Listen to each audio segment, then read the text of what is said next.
నేను ఆ దేవుణ్ణి పూజిస్తున్నాను మావయ్య. దేవుడి పూజలో ప్రతి పువ్వు దేవుడి మెడలో హారం కాలేదు. కొన్ని పువ్వులు దేవుడి పాదాల దగ్గరే ఆగిపోతాయి. నేను గౌతమ్ గారి మెడలో హారాన్ని కాలేను.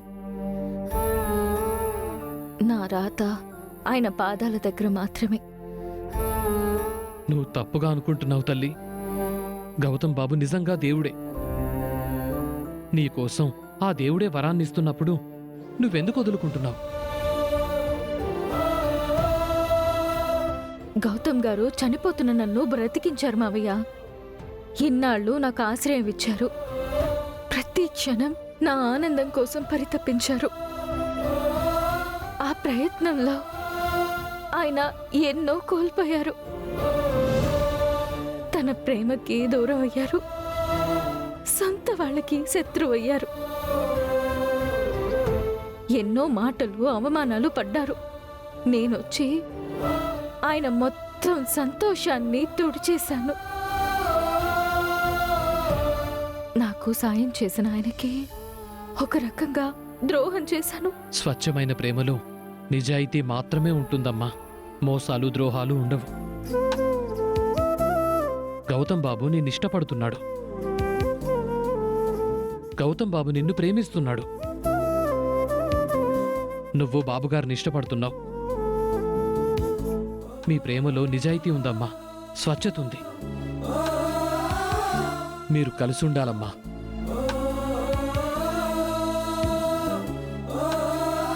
అది కుదరని పని మావయ్య. మేము ఎప్పటికీ కలిసి ఉండలేము. ఎందుకమ్మా? ఒక్కసారి ప్రేమిస్తున్నానని ఒక్కసారి బాబుగారితో చెప్పి చూడు. నీతో 7 అడుగులు వేసిన బాబుగారు నీ అడుగులు బయటపడకుండా కాపు కాస్తారు. వద్దు మావయ్య. మా ప్రయాణం ఆ 7 అడుగుల దగ్గరే ఆగిపోని.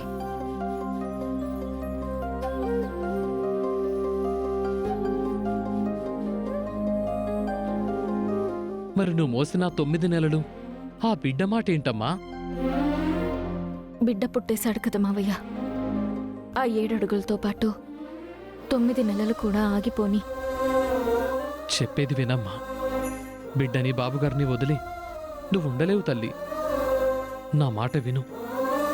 ఈ స్వర్గాన్ని వదిలేసి మళ్ళీ ఆ నరకంలోకి వెళ్ళకు తల్లి. ఇంకా చాలు మావయ్య. ఆయన హాస్పిటల్కి వెళ్ళాలి. నేను కాఫీ తీసుకువెళ్ళాలి.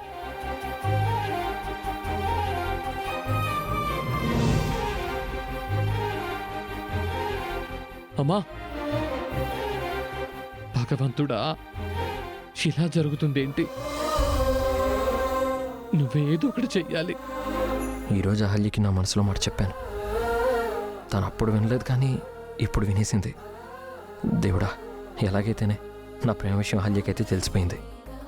ఇక తన సమాధానం ఏంటో, నా ప్రేమను యాక్సెప్ట్ చేస్తుందో రిజెక్ట్ చేస్తుందో, అసలు ఏమంటుందో.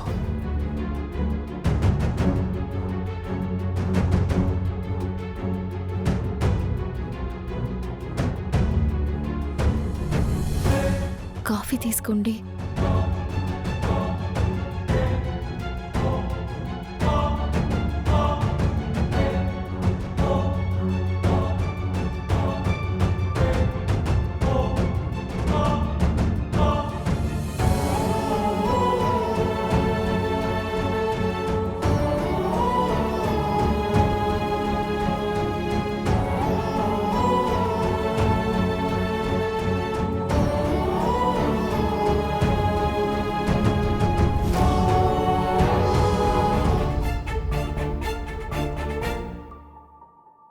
ఇదేంటి, నేను ఫోన్లో చెప్పింది ఏది ఇప్పుడే వచ్చిందా? ఒకవేళ మొత్తం వినేసి ఏం సమాధానం చెప్పాలో తెలియక వెళ్ళిపోయిందా? అసలు తను వినిందా వినలేదా?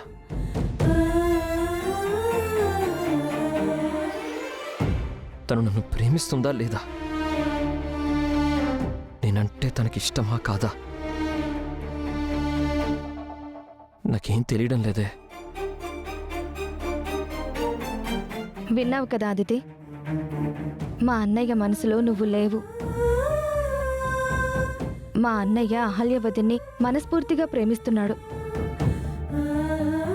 మా అన్నయ్య అహల్యవతిని వదిలేసి నిన్ను పెళ్లి చేసుకోవడం జరగదు. ఇప్పటికైనా మా అన్నయ్య మీద ఆశ వదులుకో అదితి. నీ జీవితం నువ్వు చూసుకో, అప్పుడే నువ్వు సంతోషంగా ఉంటావు. కాదని లేనిపోని ఆశలు పెట్టుకుంటే నువ్వు జీవితాంతం కుమిలిపోతావు. ఏంటి ఏదో బాగుతున్నావు?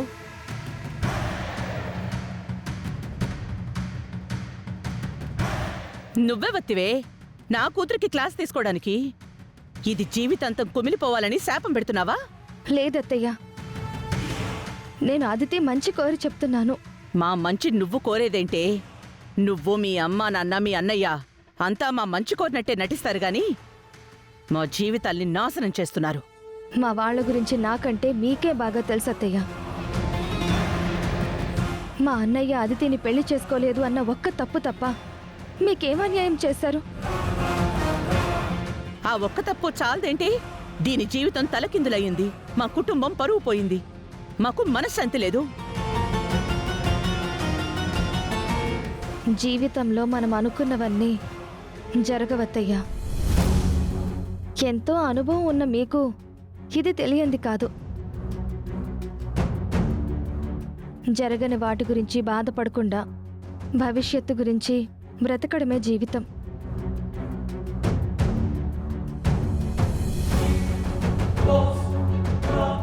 ఏంటి నా కూతురికి చెప్పడం అయింది, ఇప్పుడు నాకు చెప్తున్నావా?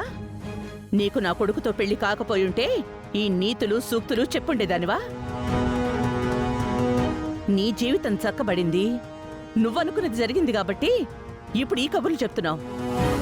నందుతో నాకు పెళ్ళవ్వడం, మీ ఇంటికి నేను కోడలిగా రావడం నా అదృష్టం అత్తయ్య.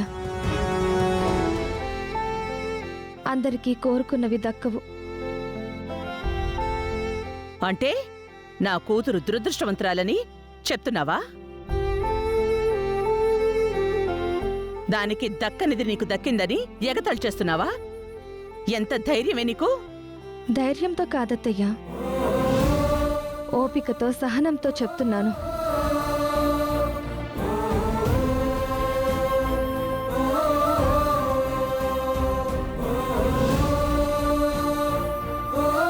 అదితికి ఇలా అవ్వడం నాకు బాధగానే ఉంది. అదితి నా ఫ్రెండ్ అత్తయ్య, నా తోటి ఆడపిల్ల. మేమిద్దరం కలిసే పెరిగాం. అదితి నా వదిన కావాలి అని నేను చాలా కలలు కన్నాను.